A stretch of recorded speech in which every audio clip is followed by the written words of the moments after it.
नमस्कार दोस्तों, स्वागत है आपका एल वाई स्टडी पर। और आज हम शुरुआत करने वाले हैं रीजनिंग का। रीजनिंग में हम स्टार्ट करेंगे कोडिंग एंड डिकोडिंग से। इसमें 4-5 टाइप का क्वेश्चन है जो कि एग्ज़ाम में चारों पांचों टाइप का क्वेश्चन हमको देखने को मिलता है।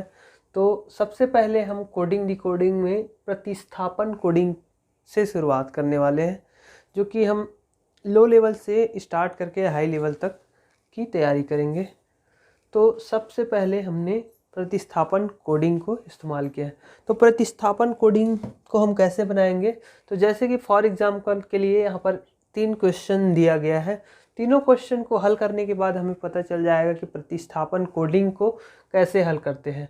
तो प्रतिस्थापन कोडिंग का ये पहला सवाल क्वेश्चन है, यदि सफ़ेद को नीला कहा जाता है और नीला को लाल कहा जाता है और लाल को पीला कहा जाता है और पीला को हरा कहा जाता है, तो हरा को काला कहा जाता है, तो मानव रक्त का रंग क्या होगा? तो क्वेश्चन को ध्यान से पढ़ना है हमेशा। लगभग मेरे ख्याल से यदि सफ़ेद को नीला कहा जाता है और नीला को सफ़ेद, हमेशा 2 बार उस शब्द का जिक्र रहेगा। तो वो फर्स्ट शब्द में ध्यान न देकर दूसरा शब्द ही उसका आंसर होता है। तो मानव रक्त का रंग, ये हमें पता होना चाहिए। जो लास्ट स्टेप जो पूछता है वो पता होना चाहिए, क्योंकि लास्ट स्टेप के आधार पर ही इसी में से आंसर हमें निकालना है। तो मानव का रक्त का रंग होता है लाल। तो यदि सफ़ेद को नीला कहा जाता है और नीला को लाल, तो लाल शब्द का यहाँ पर जिक्र हुआ है, ये पहला है। यदि इसी का और जिक्र हो दूसरा बार, तो उसको जो कहा जाएगा उस रंग को, लाल को, वही उसका आंसर होगा। यहाँ नीला को लाल कहा जाता है और लाल को पीला कहा जाता है। उसके बाद यहाँ पर और इस रंग का जिक्र नहीं है, तो लाल को पीला कहा जाता है। तो मानव रक्त का रंग क्या होगा? पीला होगा। तो हमें ये दूसरी बार जो वर्ड आया है उसको अंडरलाइन करना है। लाल को पीला कहा जाता है, तो लाल को पीला कहा जाएगा, इसका आंसर होगा पीला। तो ये फर्स्ट क्वेश्चन है, यहाँ पर लाल को पीला कहा गया। उसी प्रकार दूसरी क्वेश्चन में क्या बोला है? दूसरा क्वेश्चन में यदि संतरे को सेब कहा जाए और सेब को मिर्च कहा जाए, केला को खुबानी और खुबानी को संतरा कहा जाए और मिर्च को केला कहा जाए, तो हरा रंग किसका होगा? तो हमें पता है कि इसमें हरा रंग किसका होता है? हरा रंग होता है मिर्च का। तो मिर्च का दूसरा बार जिक्र कहाँ पास हुआ है? दूसरा बार जिक्र हुआ है, या तो फिर एक ही बार जिक्र हुआ है, तो मिर्च को क्या कहा जा रहा है? तो देखते हैं यहाँ पर, सेब को मिर्च कहा जाए, तो एक ये हो गया। फिर लास्ट बार मिर्च को क्या कहा जा रहा है?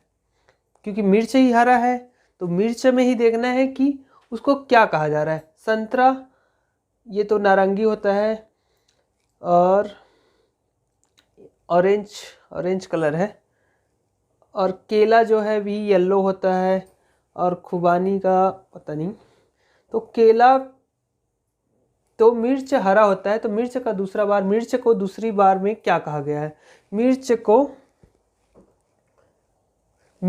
को ये देखो, यहाँ से मिर्च को केला कहा गया है, तो इसका आंसर होगा डी, केला।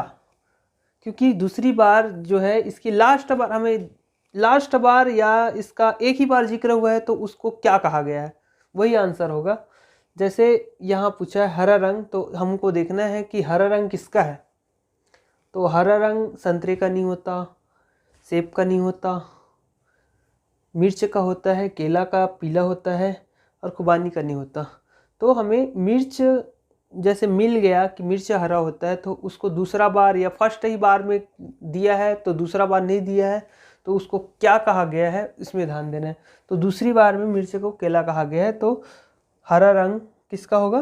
केला का होगा, तो डी आंसर होगा। ये प्रतिस्थापन कोडिंग है, इसको हम इसी तरह से हल करेंगे। यदि आकाश को तारा कहा जाए और तारा को बादल कहा जाए और बादल को पृथ्वी कहा जाए और पृथ्वी को पेड़ कहा जाए और पेड़ को किताब कहा जाता है, तो पक्षी कहाँ उड़ते हैं? तो लास्ट वाली जो पॉइंट है वाक्य है पक्षी कहाँ उड़ते हैं? तो पक्षी आकाश में उड़ते हैं।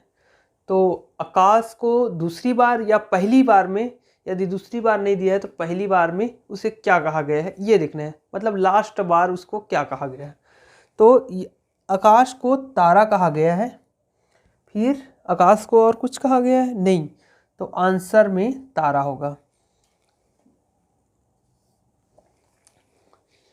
आकाश को तारा कहा गया है और फर्स्ट बार ही इसको एक ही बार दिया है कि इसमें ये कहा गया है, तो वही आंसर होगा कि आकाश को तारा कहा गया है। तो इसी प्रकार से हम प्रतिस्थापन कोडिंग का कम से कम 12-13 क्वेश्चन हल करेंगे, ताकि हमें आसान हो जाए कि हम प्रतिस्थापन कोडिंग को कैसे हल करते हैं। तो चलिए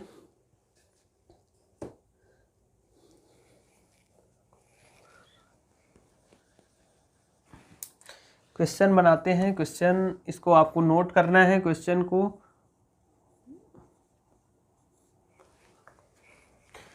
यहाँ क्वेश्चन बनाया जा रहा है क्वेश्चन के हिसाब से।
चलो दोस्तों, अब नया क्वेश्चन को सॉल्व करते हैं।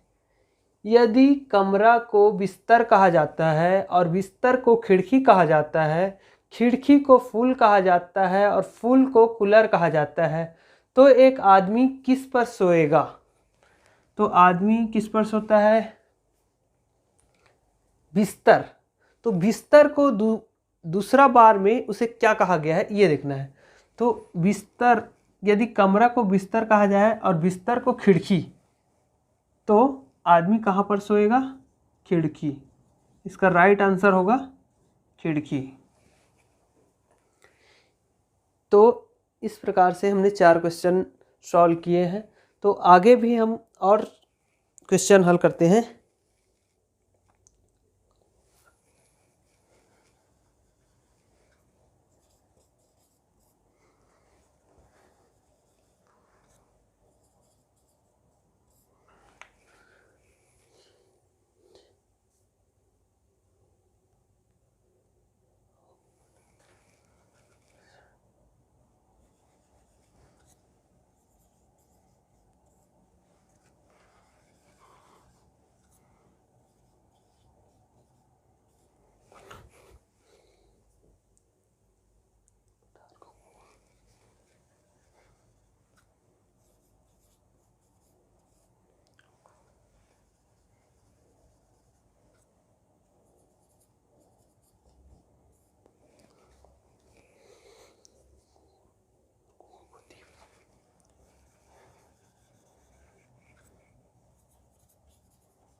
दोस्तों ये अब हमारा ये 5वां क्वेश्चन है, ये 4था क्वेश्चन था और ये 5वां क्वेश्चन। यदि रेत को हवा कहा जाए, हवा को पठार कहा जाए, पठार को कुआं कहा जाए और कुआं को दीप कहा जाए और दीप को आकाश कहा जाए, तो बताइए महिला पानी कहाँ से खींचेगी। तो ये क्वेश्चन है, तो महिला पानी कहाँ से खींचेगी, ये हमको सबसे पहले लास्ट वाला पॉइंट को अंडरलाइन करना है, यानी कि दिमाग में लाना है।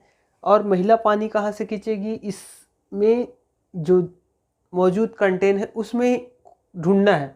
तो महिला कुआं से पानी खींचेगी, तो कुआं का फर्स्ट बार जो अंतिम बार जिक्र हुआ है, कुआं को क्या कहा गया है, वही आंसर होगा। तो कुआं देखते हैं, पठार को कुआं कहा जाए, पठार को कुआं और कुआं को द्वीप कहा जा रहा है, लास्ट बार कुआं को द्वीप कहा जा रहा है, तो इसका आंसर होगा जो द्वीप होगा। तो इसका आंसर जो होगा द्वीप होगा। तो महिला पानी कहाँ से खींचेगी, द्वीप से। तो दोस्तों हमें इसी प्रकार से प्रतिस्थापन कोडिंग को सॉल्व करना है। यह कोडिंग डिकोडिंग का फर्स्ट टाइप है और इसका 4 से 5 टाइप है जो कि कंटिन्यू हम पढ़ेंगे। तो नेक्स्ट डे हम इसी कोडिंग डिकोडिंग पर ही चर्चा करेंगे, इसी पूरा कंप्लीट कराएंगे। या रीजनिंग के सारे सिलेबस में जितने भी कंटेंट हैं उसको हम आपको पूरा कंप्लीट कराएंगे। तो दोस्तों आप हमारे चैनल LY स्टडी को सब्सक्राइब करें ताकि आपको ऑनलाइन क्लासेस जो है फ्री में मिल सके और आप अपनी तैयारी कर सको। तो इसलिए आप LY स्टडी चैनल को सब्सक्राइब करो और अपने दोस्तों को शेयर करें ताकि उसको भी कुछ फ़ायदा हो सके। और वीडियो पसंद आए तो लाइक ज़रूर करें। Thank you.